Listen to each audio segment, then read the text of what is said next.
الرحمن. نحمده ونصلي على رسوله الكريم اما بعد فاعوذ بالله من الشيطان الرجيم بسم الله الرحمن الرحيم رب اشرح لي صدري ويسر لي امري واحلل عقدة من لساني يفقهوا قولي۔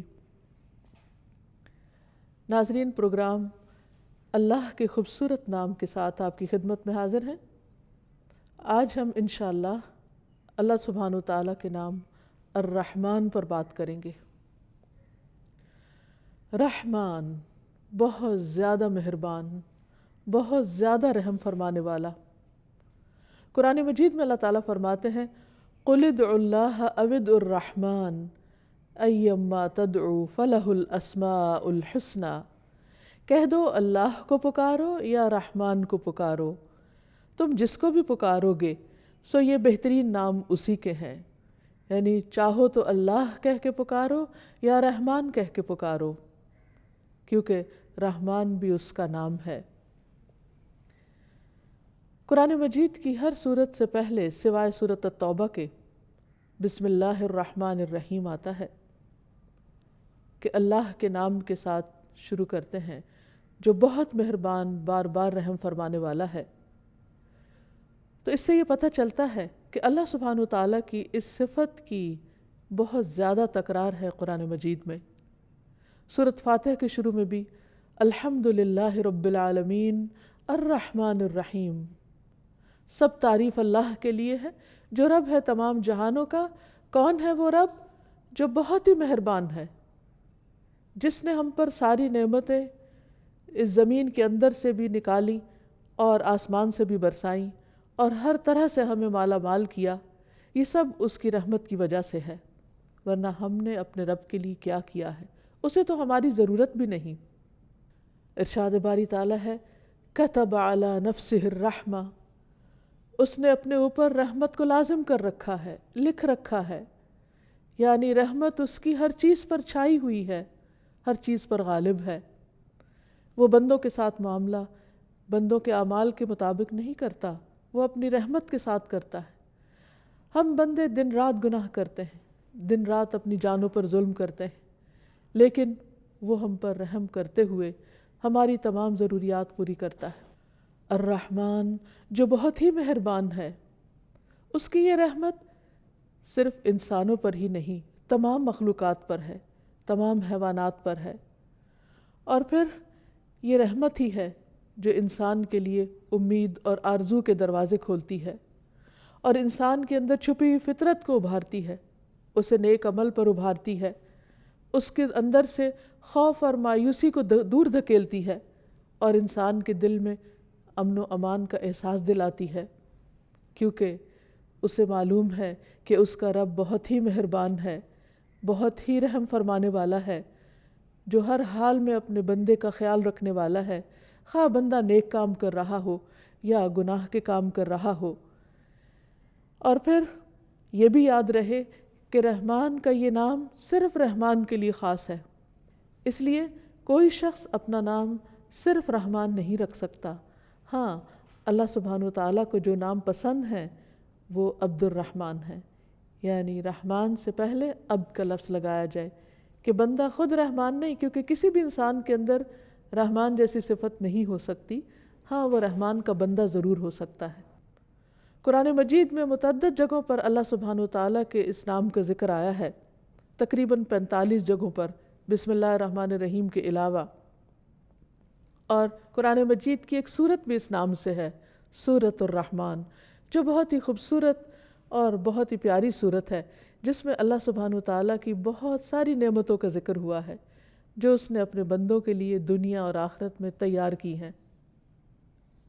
بہت ہی بہترین چیزیں، ان میں سے ایک ایک چیز کا نام لیا، لیکن حیرت ہوتی ہے کہ سب سے پہلے اس نے اپنی جس نعمت کا ذکر کیا ہے وہ قرآن کی تعلیم ہے۔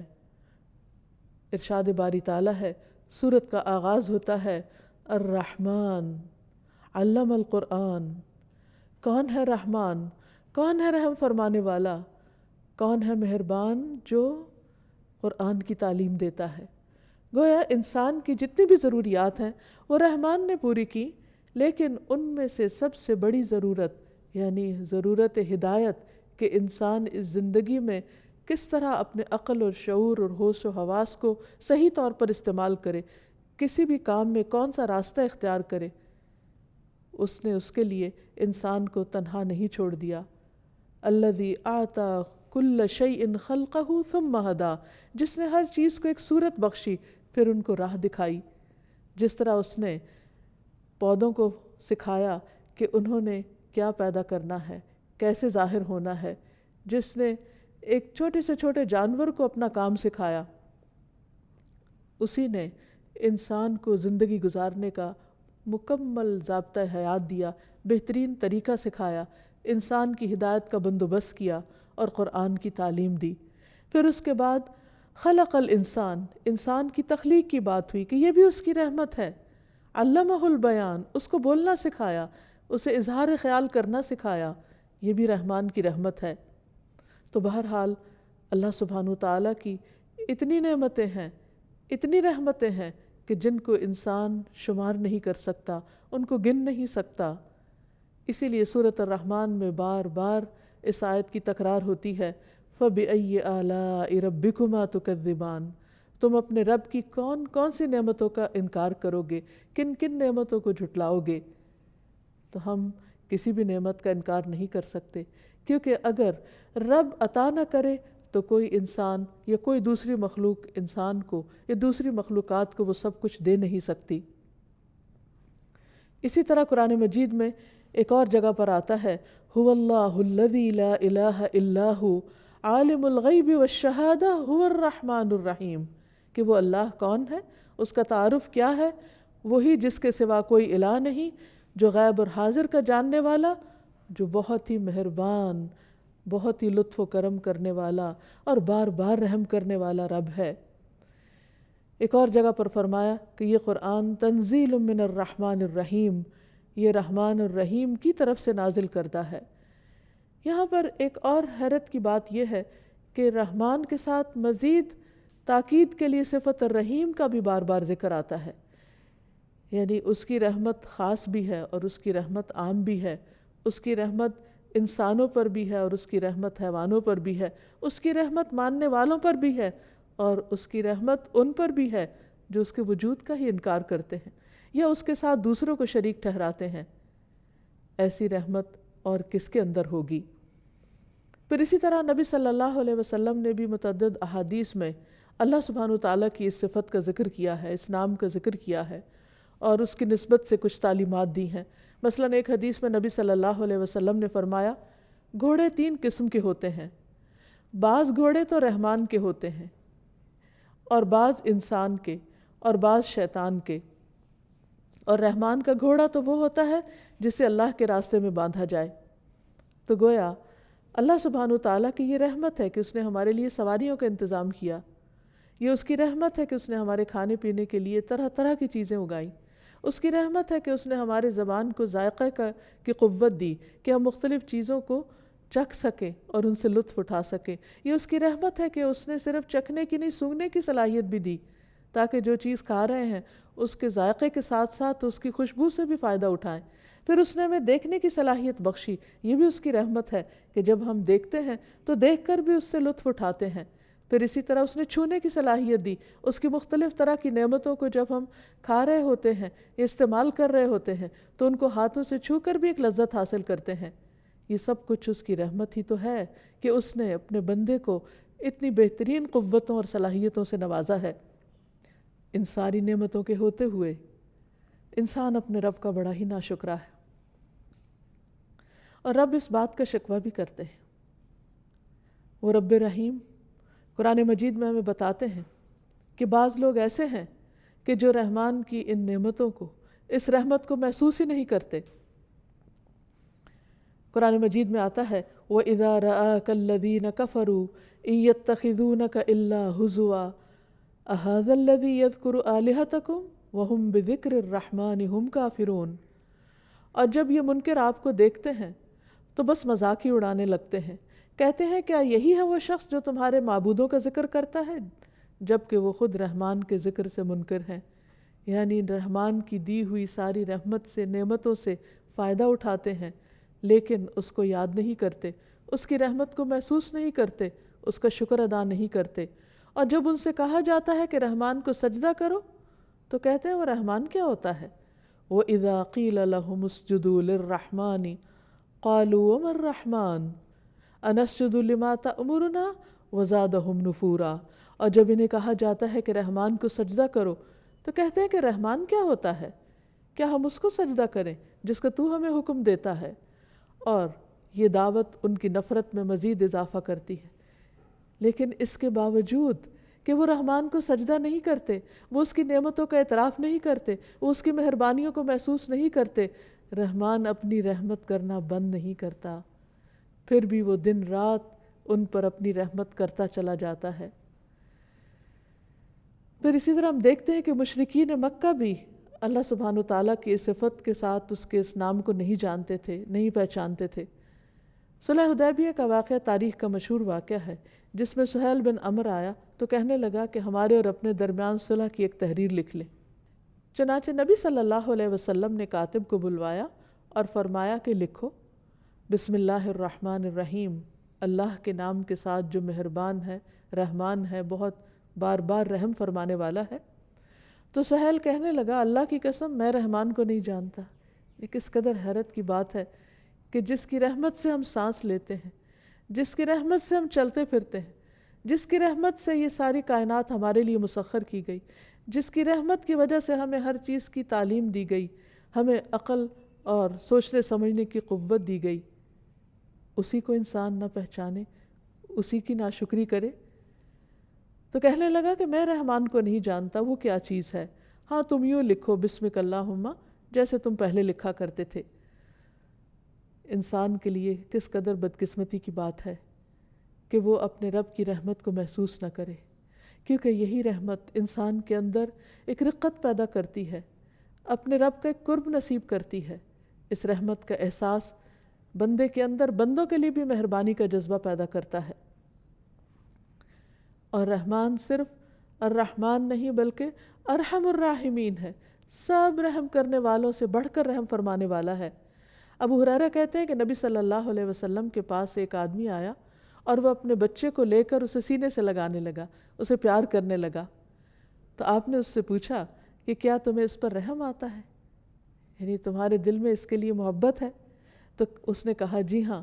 تو آپ نے فرمایا اللہ کو تم پر اس سے بھی زیادہ رحم آتا ہے، یعنی جس طرح ایک والد یا ایک ماں اپنے بچے سے پیار کرتی ہے اور اس پر رحم کرتی ہے، اس پر شفقت کرتی ہے، اس کا خیال کرتی ہے، اس کی نگہبانی کرتی ہے، فرمایا اللہ سبحانہ وتعالیٰ کو اس سے بھی زیادہ تم پر رحم آتا ہے جس طرح تمہیں اپنے اس بچے پر رحم آتا ہے، اور وہ ارحم الراحمین ہے، سب سے بڑھ کر رحم فرمانے والا ہے، اور اس کی رحمت اس کے غضب پر غالب ہے۔ حضرت ابو ہریرہ کہتے ہیں کہ رسول اللہ صلی اللہ علیہ وسلم نے فرمایا جب اللہ تعالیٰ مخلوق کو پیدا کر چکا تو اپنی کتاب یعنی لوح محفوظ میں جو اس کے پاس عرش پر موجود ہے، اس نے یہ لکھ دیا کہ میری رحمت میرے غضب پر حاوی ہے، یعنی اللہ سبحانہ وتعالیٰ کی رحمت اس کے غصے اور اس کے غضب سے کہیں زیادہ ہے۔ ایک اور حدیث سے ہمیں پتہ چلتا ہے کہ اس کی رحمت کے 100 حصے ہیں، جن میں سے اس نے صرف ایک حصہ زمین پر اتارا ہے۔ نبی صلی اللہ علیہ وسلم نے فرمایا اللہ کے لیے 100 رحمتیں ہیں، ان میں سے ایک جنات، انسانوں، چوپایوں اور کیڑوں مکوڑوں کے لیے نازل کی گئی ہے، یعنی ان کے اندر ڈال دی گئی ہے، اور اس رحمت کی وجہ سے وہ آپس میں ایک دوسرے پر مہربانی اور شفقت کرتے ہیں۔ اسی وجہ سے وحشی جانور اپنے بچے پہ شفقت کرتا ہے، یعنی دوسرے جانوروں کو وہ ہنٹ کر لیتا ہے، ان کا شکار کرتا ہے، لیکن اپنے بچے کو وہ پلنے دیتا ہے۔ اور اللہ سبحانہ وتعالیٰ نے 99 رحمتیں بچا کر رکھی ہیں جن سے وہ قیامت کے دن اپنے بندوں پر رحمت کرے گا، کیونکہ قیامت کے دن کوئی بھی ایسا نہ ہوگا کہ جس کے اعمال ایسے ہوں کہ وہ صرف اپنے اعمال کی وجہ سے جنت میں جا سکے۔ اسی لیے اللہ سبحانہ وتعالیٰ نے جنت کو بھی اپنی رحمت کہا ہے کہ انتی رحمتی، تو میری رحمت ہے، ارحم بکی من اشاء، تیرے ذریعے میں جس پہ چاہوں گا رحم فرماؤں گا۔ یعنی کسی بھی انسان کا جنت میں جانا صرف اور صرف اللہ کی رحمت کی بنا پر ہے۔ پھر سوال یہ پیدا ہوتا ہے کہ اگر اللہ کی رحمت سے ہی جنت میں جانا ہے تو پھر اچھے عمل کی کیا ضرورت ہے؟ ہاں، اچھے اعمال، نیک اعمال، اللہ سبحانہ تعالیٰ کو راضی کرنے والے اعمال اللہ کی رحمت کو جوش میں لاتے ہیں، وہ اس کی رحمت کو لانے کا سبب بنتے ہیں۔ ایک اور حدیث میں بھی آتا ہے، نبی صلی اللہ علیہ وسلم نے فرمایا اللہ تعالیٰ نے اپنی رحمت کو 100 اجزاء میں تقسیم کیا، جن میں سے 99 اس کے اپنے پاس ہیں اور ایک حصہ اس نے زمین پہ نازل کیا۔ اسی وجہ سے، اس ایک حصے کی وجہ سے جو اس نے پوری مخلوق کے اندر بانٹ دیا، مخلوق ایک دوسرے کے ساتھ نرمی اور مہربانی کا معاملہ کرتی ہے، اچھائی سے پیش آتی ہے، یہاں تک کہ گھوڑا اپنے بچے پر پاؤں نہیں مارتا، یعنی وہ جو ہر چیز کو پاؤں کے ساتھ دھکیل دیتا ہے وہ اپنے بچے کو نہیں دھکیلتا، اس اندیشے کے تحت کہ اسے کوئی نقصان نہ ہو۔ پھر یہ ہے کہ قیامت کے دن اس ایک حصے کی واپسی اور اللہ کے دوستوں کو اس سے مکمل فائدہ پہنچے گا۔ اللہ سبحانہ تعالیٰ نے یہ جو ایک حصہ رحمت کا دنیا میں اتارا ہے، قیامت کے دن یہ بھی اپنے 99 حصوں میں ڈال کر 100 پوری کر کے اپنے اولیاء اور اپنے دوستوں پر نچھاور فرمائے گا۔ رسول اللہ صلی اللہ علیہ وسلم نے فرمایا اللہ تعالیٰ کے پاس 100 رحمتیں ہیں، جن میں سے اللہ نے تمام زمین والوں پر صرف ایک رحمت نازل کی ہے اور باقی 99 اللہ تعالیٰ نے اپنے اولیاء کے لیے رکھ چھوڑی ہیں۔ پھر اللہ اس ایک رحمت کو بھی، یعنی جو ابھی اس نے اس دنیا میں اتاری ہوئی ہے، اسے بھی اس 99 کے ساتھ ملا دے گا اور قیامت کے دن اپنے دوستوں پر اپنی 100 رحمتیں پوری فرما دے گا۔ تو آپ سوچئے کہ پھر وہ کیسا انعام ہوگا، کیسا اکرام ہوگا، کیسا احسان ہوگا جو وہ اپنے بندوں پر کرے گا۔ اللہ سبحانہ تعالیٰ کی رحمت محسنین کے بہت قریب ہے، جیسا کہ ارشاد فرمایا ان رحمت اللہ قریب من المحسنین، اللہ کی رحمت نیکی کرنے والوں، احسان کرنے والوں کے بہت قریب ہے۔ یعنی ویسے تو اللہ سبحانہ تعالیٰ کی رحمت ہر ایک کے لیے ہے، لیکن قیامت کے دن وہ خاص اس کے دوستوں کے لیے ہوگی۔ وہ دوست کون ہیں؟ جو اللہ سبحانہ تعالیٰ کو اس دنیا میں راضی کرتے ہیں، اس کے احکامات پر چلتے ہیں، اس کی عبادت کرتے ہیں، اس کی اطاعت کرتے ہیں، اس کی خوشی کو اپنی خوشی پر مقدم رکھتے ہیں، اس کی رضا کو اپنی رضا کے آگے رکھتے ہیں۔ ایسے لوگوں پر اللہ سبحانہ تعالیٰ اپنی رحمتیں تمام کر دے گا۔ پھر اسی طرح یہ ہے کہ قیامت کے دن اللہ کے نافرمانوں پر بھی کچھ رحمت ہوگی۔ حدیث میں آتا ہے کہ وہ جہنمی جو اس میں ہمیشہ رہیں گے، یعنی جہنم میں، ان پر تو نہ موت آئے گی اور نہ ہی انہیں کوئی زندگی نصیب ہوگی۔ البتہ جن پر اللہ تعالیٰ اپنی رحمت کا ارادہ فرمائے گا انہیں جہنم میں موت دے دے گا، پھر سفارش کرنے والے ان کی سفارش کریں گے اور ہر آدمی اپنے دوستوں کو نکال کر لے جائے گا۔ وہ لوگ ایک خصوصی نہر میں جس کا نام نہر حیات ہے یا نہر جنت، وہاں غسل کریں گے اور ایسے اگائیں گے جیسے سیلاب کے بہاؤ میں دانہ اگاتا ہے۔ تو بہرحال اللہ سبحانہ تعالیٰ کی یہ رحمت اپنے دوستوں کے لیے تو خاص ہوگی، لیکن اس کی اس رحمت سے کچھ وہ بھی لوگ فائدہ اٹھائیں گے کہ جو اس کے نافرمان ہیں، جن کے پاس کوئی ایک بھی نیکی یا کوئی ایک بھی فرما برداری کا کام نہیں تھا۔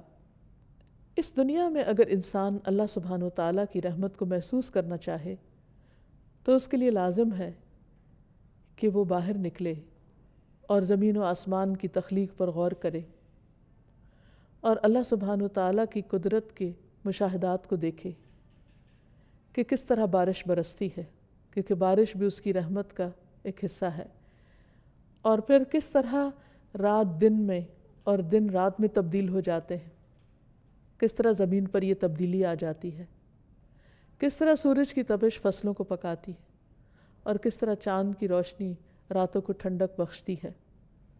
قرآن مجید میں اللہ تعالیٰ فرماتے ہیں وَمِن رَحْمَتِهِ جَعَلَ لَكُمُ اللَّيْلَ وَالنَّهَارَ لِتَسْكُنُوا فِيهِ وَلِتَبْتَغُوا مِن فَضْلِهِ وَلَعَلَّكُمْ تَشْكُرُونَ، اور اس نے اپنی رحمت ہی سے تمہارے لیے رات اور دن کو بنایا تاکہ تم اس میں آرام کرو۔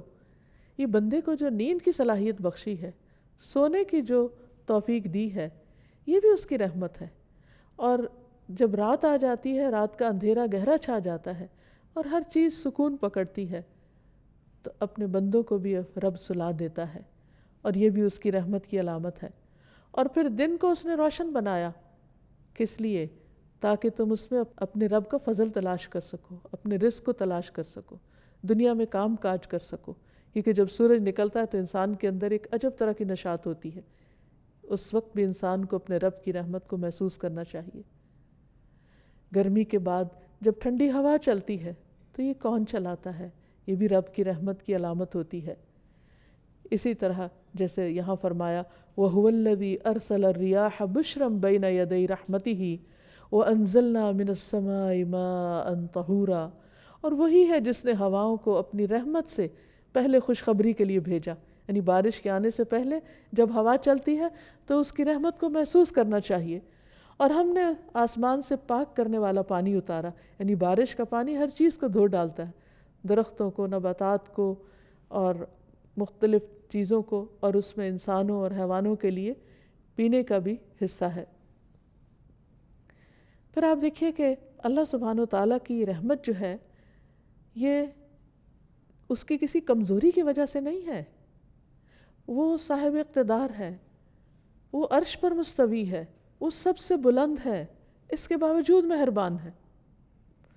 دنیا میں آپ دیکھیں گے کہ عام طور پر جب کسی انسان کو کوئی اقتدار ملتا ہے یا کوئی طاقت ملتی ہے تو عموماً وہ ظالم ہو جاتا ہے، لیکن اللہ سبحانہ و تعالیٰ سے بڑھ کر طاقت کس کے پاس ہے؟ اللہ سبحانہ و تعالیٰ سے زیادہ بلند مقام کس کے پاس ہے؟ لیکن اس کے باوجود وہ مہربان ہے۔ قرآن مجید میں آتا ہے الرحمن علی العرش استویٰ، رحمان عرش پر مستوی ہے، یعنی اتنی بلندی پر ہونے کے باوجود وہ مہربان ہے۔ پھر اسی طرح قرآن مجید میں متعدد مقامات پر العزیز الرحیم کا لفظ آتا ہے۔ ایک طرف وہ زبردست ہے، وہ غلبے والا ہے، وہ قوت والا ہے، وہ اپنا حکم نافذ کر سکتا ہے، اور دوسری طرف وہ بہت مہربان ہے۔ عام طور پر بندوں کے اندر زیادہ تر وہ مہربان ہوتے ہیں جو اپنی کسی ویکنس کی وجہ سے دوسروں پر مہربانی کر رہے ہوتے ہیں، یا تو فطرتاً ان کے اندر ایک ایسی کیفیت ہوتی، یا پھر جب وہ دیکھتے ہیں کہ وہ کوئی قوت نہیں رکھتے، کوئی طاقت نہیں رکھتے، تو عام طور پر وہ مسکین ہو جاتے ہیں یا پھر نرم مزاج ہو جاتے ہیں۔ بائی چوائس بہت کم لوگ مہربانی کا رویہ اختیار کرتے ہیں، کیونکہ جو جو نعمتیں زیادہ ہوتی چلی جاتی ہیں، یعنی ان پر اللہ کا فضل زیادہ ہوتا ہے، وہ تو بندوں کے ساتھ مہربانی کی خو کو چھوڑ دیتے ہیں، الا ماشاء اللہ، مگر یہ کہ جس کو اللہ توفیق دے۔ لیکن اللہ سبحانہ وتعالیٰ جو سارے خزانوں کا مالک، جو سب کچھ کر سکتا ہے، وہ اپنے نافرمانوں کو ایک آن میں ختم کر سکتا ہے، لیکن اس کے باوجود وہ ان کو رزق دیتا رہتا ہے۔ اور ایک اور جگہ پر فرماتا ہے وَرَبُّكَ الْغَفُورُ ذُو الرَّحْمَةِ، تیرا رب بخشنے والا ہے، رحم فرمانے والا ہے۔ لَوْ يُؤَاخِذُهُمْ بِمَا كَسَبُوا لَعَجَّلَ لَهُمُ الْعَذَابَ، اگر وہ بندوں کے گناہوں کی وجہ سے انہیں پکڑنے لگے تو بہت جلد ان کو عذاب دے دے، لیکن وہ ایسا نہیں کرتا۔ اور آپ دیکھیے کسی اور کی بات چھوڑیے، خود ہم اپنے آپ پر غور کریں تو ہم ایک دن میں کتنی نافرمانیاں کر جاتے ہیں، لیکن اس کے باوجود ہم چلتے پھرتے کھاتے پیتے سب کچھ کرتے ہیں، اور پھر اللہ سبحانہ وتعالیٰ ہمیں پلٹنے کا موقع بھی دیتے ہیں کہ ہم اس سے معافی مانگ لیں تو معاف بھی کر دے گا۔ یعنی ساری نعمتیں لینے کے بعد حق تو یہ تھا کہ ہم اس کا شکر ادا کرتے، اس کی فرما برداری کرتے، اس کو خوش کرتے، لیکن الٹا ہم اس کو ناراض کرتے۔ جب ناراض کر چکتے تو وہ پھر بھی ہمیں نہیں چھوڑتا، اس کی رحمت کو دیکھیے پھر وہ اپنی طرف بلاتا ہے کہ آؤ اپنے رب کی طرف پلٹ آؤ، اس کی رحمت تمہیں ڈھانپ لے گی۔ پھر آپ دیکھیے کہ دنیا میں یہ ساری نعمتیں، یہ رحمتیں تو سب کے لیے عام ہیں، لیکن ایک دن پھر ایسا آئے گا کہ جب بندوں میں فرق کر دیا جائے گا۔ ایک طرف اس کے اطاعت گزار بندے ہوں گے جن پر وہ اپنی ساری نعمتیں اور رحمتیں پوری کرے گا، اور دوسری طرف اس کے گناہگار بندے ہوں گے۔ ان گناہگاروں میں سے بھی وہ بہت کو بخش دے گا، ہاں صرف ان کو چھوڑ دے گا جو شرک کرنے والے ہوں گے، کیونکہ اللہ سبحانہ وتعالیٰ نے فرمایا کہ اللہ تعالیٰ سارے گناہوں کو معاف کر دے گا، ہاں شرک تو شرک کا گناہ نہیں معاف کرے گا۔ جیسا کہ باقی تمام ناموں کے ساتھ اللہ سبحانہ وتعالیٰ کو پکارا جاتا ہے، اسی طرح اس کی اس صفت کے ساتھ بھی اس کو پکارنا چاہیے۔ نبی صلی اللہ علیہ وسلم نے کچھ ایسی دعائیں سکھائی ہیں کہ جن میں رحمان کا ذکر آتا ہے۔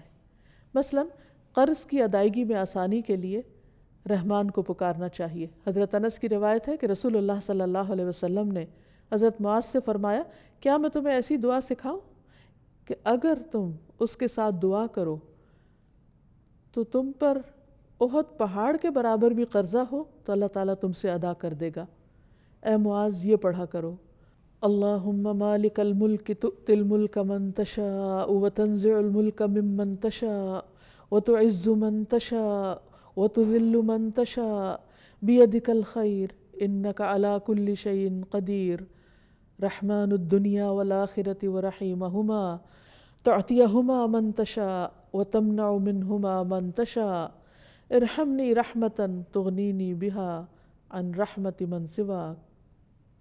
اے اللہ بادشاہت کے مالک، تو جسے چاہتا ہے بادشاہت عطا کرتا ہے، جس سے چاہتا ہے ملک چھین لیتا ہے، جس کو تو چاہتا ہے عزت دیتا ہے اور جس کو تو چاہتا ہے ذلیل کر دیتا ہے۔ تیرے ہی ہاتھ میں خیر و بھلائی ہے اور تو ہی ہر چیز پر قدرت رکھتا ہے۔ دنیا اور آخرت کا رحمان اور رحم کرنے والا ہے۔ تو جسے چاہتا ہے دنیا اور آخرت دیتا ہے اور ان کو جن سے چاہتا ہے روک دیتا ہے، یعنی جسے چاہے دونوں جگہ دے اور جن سے چاہے روک لے، کیونکہ ہر چیز تیرے اختیار میں ہے۔ مجھ پر ایسی رحمت سے رحم فرما۔ کیا خوبصورت انداز ہے۔ یا رب تو مجھ پر ایسی رحمت سے رحم فرما جو مجھے تیرے علاوہ کی رحمت سے بے نیاز کر دے، پھر میں کسی اور کی طرف نہ دیکھوں، تو ہی اپنا کرم فرما دے۔ تو جو شخص اس طریقے سے اپنے رب سے مانگتا ہے، اللہ سبحانہ وتعالیٰ اس کے اوپر سے بڑا قرض اتار دیتے ہیں، خواہ احد پہاڑ جتنا ہی کیوں نہ ہو۔ اسی طرح ہم دیکھتے ہیں کہ اللہ سبحانہ وتعالیٰ کی رحمت کی دعائیں مختلف انداز میں نبی صلی اللہ علیہ وسلم نے کی۔ مثلا نماز کے دوران 2 سجدوں کے بیچ میں جو دعا ہے، اللہم اغفر لی ورحمنی، اے اللہ مجھے بخش دے اور مجھ پر رحم فرما۔ اسی طرح قرآنی دعاؤں میں بھی واعف عنا واغفر لنا ورحمنا کے الفاظ آتے ہیں کہ اے اللہ تو ہمیں معاف کر دے، ہمیں بخش دے اور ہم پر رحم فرما۔ والدین کے لیے خاص دعا جو اللہ تعالیٰ نے سکھائی ہے اپنے بندوں کو، وہ بھی رحمت ہی کی دعا ہے۔ وَقُلْ رَبِّ ارْحَمْهُمَا كَمَا رَبَّيَانِي صَغِيرًا، اے اللہ ان دونوں پر یعنی میرے والدین پر رحم فرما جیسے انہوں نے چھوٹا ہونے کی حالت میں مجھے پالا تھا، یعنی جیسے یہ میرے لیے مہربان تھے تو ان کے لیے مہربان ہو جا۔ ایک اور جگہ پر آتا ہے وَقُلْ رَبِّ اغْفِرْ وَارْحَمْ وَأَنْتَ خَيْرُ الرَّاحِمِينَ، آپ کہہ دیجئے اے میرے رب بخش دے اور رحم فرما، اور تو رحم کرنے والوں میں سب سے زیادہ رحم فرمانے والا ہے۔ پھر اسی طرح ایوب علیہ السلام کی تکلیف جب زیادہ ہو گئی تو انہوں نے اپنے رب کو پکارا، انی مسنی الضر وانت ارحم الراحمین، تو رب کی رحمت جوش میں آ گئی اور ان کی تکلیف جو پچھلے 18 سال سے ان کے لیے باعث اذیت تھی، اللہ سبحانہ وتعالیٰ نے ان کی تکلیف کو اس دعا کی وجہ سے دور کر دیا۔ پھر اسی طرح موسیٰ علیہ السلام نے دعا مانگی، رب اغفر لی ولأخی وادخلنا فی رحمتک وانت ارحم الراحمین، اللہ مجھے بخش دے اور میرے بھائی کو بخش دے اور ہمیں اپنی رحمت میں داخل کر لے، اور تو سب سے بڑھ کر رحم فرمانے والا ہے۔ تو بات یہ ہے کہ انسان پر جس بھی قسم کی مشکلات ہوں اور اس کے جیسے بھی حالات ہوں اور وہ جتنا بھی گناہ گار ہو، اس نے کوئی بھی اگر زندگی میں زیادتی کی ہو تو اسے اپنے رب کی رحمت سے مایوس نہیں ہونا چاہیے۔ اسے رب کو یا رحمان کہہ کر اس کی رحمت کا مطالبہ کرنا چاہیے، اس کی رحمت کی دعا کرنی چاہیے، اس کی رحمت کو جوش میں لانا چاہیے، اسی کے دامن میں پناہ لینی چاہیے، اس لیے کہ وہ سب سے بڑھ کر رحم فرمانے والا ہے۔ کبھی بھی شیطان اگر دل میں یہ وسوسہ ڈالے کہ تم نے تو اتنے گناہ کر لیے ہیں کہ تمہاری دعا نہیں سنی جائے گی، تو اس خیال کو جھٹک دیجئے۔ بندہ ہمیشہ یہ یاد رکھے کہ میرا رب سب سے بڑھ کر رحمان ہے، ارحم الراحمین ہے، سب سے بڑھ کے رحم فرمانے والا ہے، اس لیے میں اسی کے در پر جھک جاؤں گا، اسی سے مانگوں گا اور وہ مجھ پر ضرور رحم فرمائے گا۔ پورے یقین اور پورے اعتماد کے ساتھ پکارتے رہیے۔ اب سوال یہ پیدا ہوتا ہے کہ اگر رب اتنا مہربان ہے تو بندے کو کیا کرنا چاہیے؟ ہمارے لیے کیا حکم ہے؟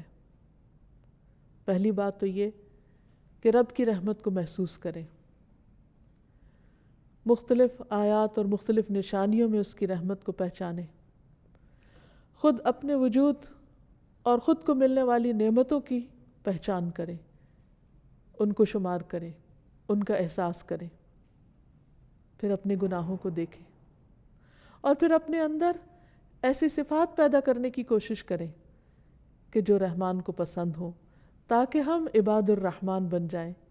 قرآن مجید میں اللہ تعالیٰ فرماتے ہیں وَعِبَادُ الرَّحْمَنِ الَّذِينَ يَمْشُونَ عَلَى الْأَرْضِ هَوْنًا، اور رحمان کے بندے تو وہ ہوتے ہیں جو زمین پر آہستگی سے چلتے ہیں۔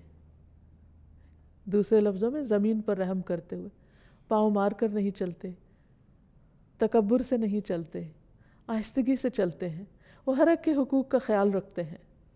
وَإِذَا خَاطَبَهُمُ الْجَاهِلُونَ قَالُوا سَلَامًا، اور جب جاہلوں سے، لا علم لوگوں سے ان کی بات ہوتی ہے، یا لا علم لوگ ان سے بات کرتے ہیں، یا کوئی جھگڑا کرتے ہیں، یا ان کے ساتھ کوئی بد اخلاقی برتتے ہیں، تو وہ ان کے ساتھ الجھتے نہیں، ان کے ساتھ سخت باتیں نہیں کرتے، قالوا سلاما، ان پر سلامتی بھیج کر ان سے الگ ہو جاتے ہیں، بات کو طول نہیں دیتے۔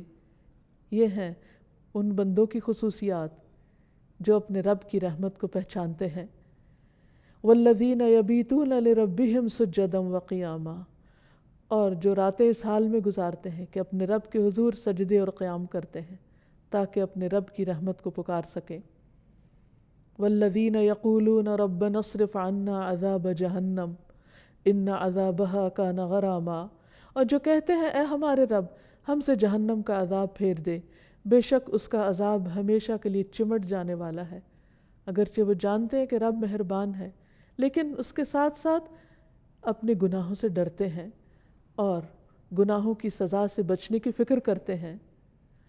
انہا ساءت مستقرا ومقاما، بے شک وہ بری ٹھہرنے کی جگہ اور بری اقامت کی جگہ ہے، یعنی وہ سمجھتے ہیں کہ جہنم بہت برا ٹھکانہ ہے۔ یعنی اللہ سبحانہ وتعالیٰ کی رحمت کا غلط مطلب نہیں لیتے، بلکہ اس کی رحمت کے تقاضے کے طور پر ایسے کام کرتے ہیں، ایسی دعائیں مانگتے ہیں کہ جس سے اس کی رحمت سے وہ محروم نہ رہ جائیں۔ والذین اذا انفقوا لم یسرفوا، رحمان کے بندوں کی اور کیا خصوصیات ہوتی ہیں؟ وہ بندے ہوتے ہیں جب وہ مال خرچ کرتے ہیں تو اسراف نہیں کرتے، فضول خرچی نہیں کرتے، کیونکہ ایک اور جگہ پر آتا ہے ان المبذرین کانوا اخوان الشیاطین وکان الشیطان لربہ کفورا، کہ فضول خرچ شیطان کے بھائی ہوتے ہیں اور شیطان اپنے رب کا بہت ہی ناشکرا ہے۔ تو رحمان کے بندے خرچ میں اعتدال کی راہ اختیار کرتے ہیں، نہ اسراف کرتے ہیں، ولم یقتروا، اور نہ ہی وہ تنگی سے خرچ کرتے ہیں۔ وَكَانَ بَيْنَ ذَلِكَ قَوَامًا، اور ان کا خرچ اس کے درمیان معتدل ہوتا ہے، یعنی اعتدال کی راہ ہوتی ہے۔ اللہ کی صفت رحمان کو پہچاننے والے تو وہ ہوتے ہیں جن کے دلوں میں رحمت ہوتی ہے، جو دوسرے بندوں پر، دوسری مخلوق پر مہربان ہوتے ہیں، جو دوسروں کو دکھ، درد، تکلیف، پریشانی اور غم کو محسوس کر سکتے ہیں۔ وہ ہر ایک کے لیے مہربان ہوتے ہیں، ان کے لیے بھی جو ان کے ساتھ اچھا کرے اور ان کے لیے بھی جو ان کے ساتھ اچھا نہ کرے۔ جیسے نبی صلی اللہ علیہ وسلم اپنے دشمنوں کے لیے بھی مہربان تھے۔ فَلَعَلَّكَ بَاخِعٌ نَفْسَكَ عَلَىٰ آثَارِهِمْ إِن لَّمْ يُؤْمِنُوا بِهَٰذَا الْحَدِيثِ أَسَفًا، کہ شاید آپ اپنی جان ان کے پیچھے غم سے ہلاک کر لیں اگر وہ اس بات پر ایمان نہ لائے، یعنی جو ایمان نہ لائے، جو آپ کی دعوت پر لبیک نہیں کہنے والے تھے، آپ ان کے لیے بھی روتے تھے، ان کے لیے بھی درد محسوس کرتے تھے۔ تو رحمان کا بندہ وہی ہوتا ہے جو سارے اہل زمین پر مہربان ہوتا ہے، جیسا کہ ابو داؤد کی روایت میں آتا ہے رحم کرنے والوں پر رحمان رحم کرتا ہے، اہل زمین پر رحم کرو، آسمان والا تم پر رحم کرے گا۔ ایک اور جگہ پر آتا ہے رحم کرنے والوں پر رحمان بھی رحم کرتا ہے، تم زمین والوں پر رحم کرو، آسمان والا تم پہ رحم کرے گا۔ رحم بھی رحمان کی شاخ ہے، جس نے اس کو جوڑا اللہ بھی اس سے رشتہ جوڑ لیں گے، اور جو اسے کاٹے گا اللہ اس سے تعلق کاٹ لیں گے۔ رحم کریں گے تو رحم پائیں گے۔ ایک مرتبہ نبی صلی اللہ علیہ وسلم نے منبر پر یہ بات ارشاد فرمائی، تم رحم کرو تو تم پر بھی رحم کیا جائے گا، تم معاف کر دو تو تمہیں بھی معاف کر دیا جائے گا۔ اور فرمایا ہلاکت ہے ان لوگوں کے لیے جو صرف باتیں سنتے ہی ہیں، ہلاکت ہے ان لوگوں کے لیے جو اپنے گناہوں پر جانتے بوجھتے اصرار کرتے رہتے ہیں۔ پھر انسان کی یہ رحمت صرف گھر سے باہر کے لوگوں کے ساتھ نہیں ہونی چاہیے، گھر والوں کے ساتھ بھی ہونی چاہیے۔ حضرت انس کہتے ہیں کہ رسول اللہ صلی اللہ علیہ وسلم اپنے گھر والوں اور بچوں کے لیے بہت رحم دل تھے، یعنی جو جتنا کمزور ہو اس کے ساتھ اتنی ہی مہربانی کا سلوک ہو۔ حضرت ابو ہریرہ کہتے ہیں کہ رسول اللہ صلی اللہ علیہ وسلم نے حضرت حسن بن علی کو بوسہ دیا تو آپ کے پاس اقرا بن حابس بیٹھے ہوئے تھے، تو انہوں نے کہا میرے 10 بیٹے ہیں اور میں نے ان میں سے کبھی کسی کو نہیں چوما۔ آپ نے ان کی طرف دیکھا اور فرمایا جو رحم نہیں کرتا اس پر رحم نہیں کیا جاتا۔ ایک اور جگہ پر آتا ہے کہ اگر اللہ نے تیرے دل سے رحم چھین لیا ہے تو میں کیا کر سکتا ہوں۔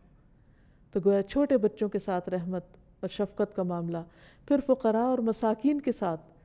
بعض اوقات ہم کوئی بیمار ہو، کوئی دکھی ہو، تکلیف میں ہو، اس کے ساتھ پھر بھی مہربانی کا سلوک کر لیتے ہیں، لیکن عموماً سوسائٹی کے محروم طبقات فقراء اور مساکین کے لیے نہیں سوچتے۔ حالانکہ ابو ذر رضی اللہ عنہ کی روایت میں ہے کہ مجھے میرے خلیل نے 5 باتوں کا حکم دیا، یعنی نبی صلی اللہ علیہ وسلم جو میرے دوست تھے انہوں نے 5 چیزوں کا حکم دیا۔ نمبر 1 مساکین پر رحم کرنے اور ان سے قریب رہنے کا۔ نمبر 2 اپنے سے نیچے والے کو دیکھنے اور اوپر والے کو نہ دیکھنے کا۔ نمبر 3 صلہ رحمی کرنے کا کہ اس کو نہ توڑا جائے۔ نمبر 4 حق بات یعنی سچ بات کہنے کا، خواہ وہ تلخی کیوں نہ ہو، اور یہ کہ میں کثرت سے لا حول ولا قوت الا باللہ پڑھا کروں۔ پھر اسی طرح پرندوں اور جانوروں کے ساتھ رحم کرنے کا حکم ہے۔ نبی صلی اللہ علیہ وسلم نے فرمایا جس نے رحم کیا اگرچہ چڑیا کو ذبح کرنے کا معاملہ ہی کیوں نہ ہو، یعنی ایک جانور کو ہی ذبح کرنا کیوں نہ ہو، تو اللہ تعالیٰ قیامت کے دن اس پر رحم فرمائے گا۔ ایک آدمی نے کہا اللہ کے رسول صلی اللہ علیہ وسلم میں ایک بکری ذبح کرتا ہوں اور اس کے ساتھ شفقت کرتا ہوں، پیار سے اور اچھے طریقے سے۔ آپ نے فرمایا اگر تم بکری کے ساتھ شفقت کرتے ہو تو اللہ سبحانہ وتعالیٰ تم پر رحم فرمائے گا۔ تو حقیقت یہ ہے کہ ہمیں ہر ایک کا احساس کرنا چاہیے۔ آپ صلی اللہ علیہ وسلم نماز پڑھاتے ہوئے اگر کسی بچے کے رونے کی آواز سن لیتے تو آپ اپنی نماز کو مختصر کر دیتے تھے۔